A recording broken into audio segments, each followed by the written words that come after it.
منها زوجها وبث منهما رجالا كثيرا ونساء واتقوا الله الذي تساءلون به والأرحام إن الله كان عليكم رقيبا يا أيها الذين آمنوا اتقوا الله وقولوا قولا سديدا يصلح لكم أعمالكم ويغفر لكم ذنوبكم ومن يطع الله ورسوله فقد فاز فوزا عظيما فإن خير الحديث كتاب الله وخير الهدي هدي محمد صلى الله عليه وسلم وشر الأمور محدثاتها وكل محدثة بدعة وكل بدعة ضلالة وكل ضلالة في النار أعوذ بالله من الشيطان الرجيم بسم الله الرحمن الرحيم كل نفس ذائقة الموت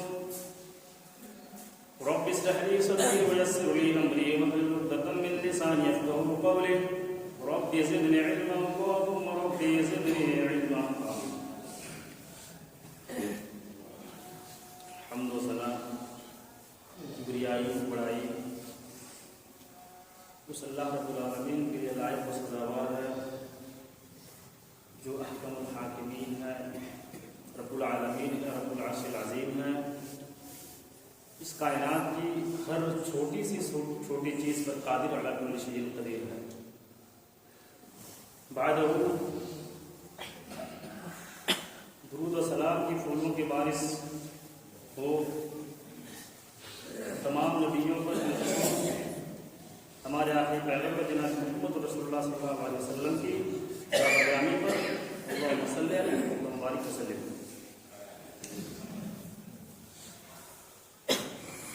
بزرگوں اور دوستوں، جمعے کا دن ہے. میں نے خطبہ مسنونہ کے بعد قرآن کریم سے بہت ایک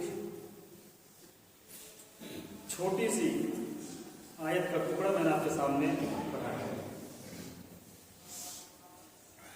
اور یہ حقیقت ہے، اس سے ہم اور آپ منہ پھیر نہیں سکتے ہیں، اس کو ہم اور آپ جھرلا نہیں سکتے ہیں.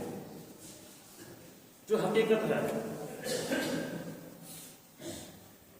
قرآن نے بہت سی جگہوں پر یہ کہا ہے کہ اللہ رب العالمین نے جس چیز کے اندر روح ڈالی ہے اللہ اس کو اپنی طرف پھر لوٹا لے گا، چاہے وہ چمٹی کیوں نہ ہو، چاہے وہ بڑا سے بڑا خطرناک جانور ہاتھی کیوں نہ ہو. ان کا ایک لیمٹ ہے، ایک لمیٹیشن رکھا ہوا ہے ان کے اندر کہ ہم نے روح ڈالی ہے، جب میں اس روح کو ڈال سکتا ہوں تو میں اس روح کو نکال بھی سکتا ہوں.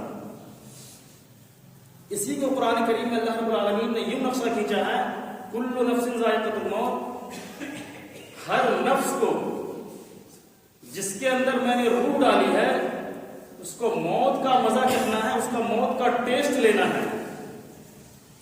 یہ الگ بات ہے کہ کوئی 1 سال پہلے چلا جاتا ہے، کوئی 1 سال بعد میں جاتا ہے، کوئی تو سڑک حادثے کا شکار ہو جاتا ہے، کوئی تو بڑی سی بڑی بیماری میں مبتلا رہ کر اللہ اس کو اٹھا لیتا ہے. یہ الگ بات ہے، لیکن اس موت سے ہم اور آپ بھاگ نہیں سکتے ہیں.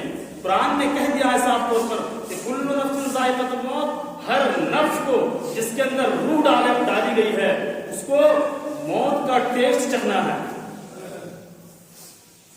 ایک مرتبہ اللہ کے نبی سے سوال کیا گیا، اللہ کے نبی سب سے زیادہ عقل مند مسلمان کون ہے؟ تو اللہ کے نبی نے جواب دیا، بڑا سمپل سا جواب تھا.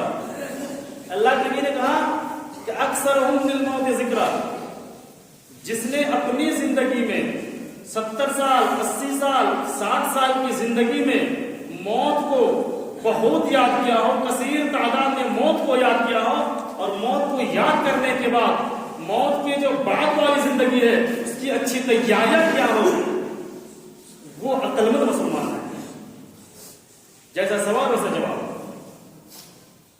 یعنی یہ کہا ہے کہ جس نے اپنی زندگی میں موت کو زیادہ تر یاد کیا ہو، اور یاد رکھیے گا جس نے اپنی زندگی میں موت کو یاد کیا ہو اس سے گناہ کا کام بہت کم ہی ہونے کا امکان ہوتا ہے. جس نے موت کو یاد کیا ہو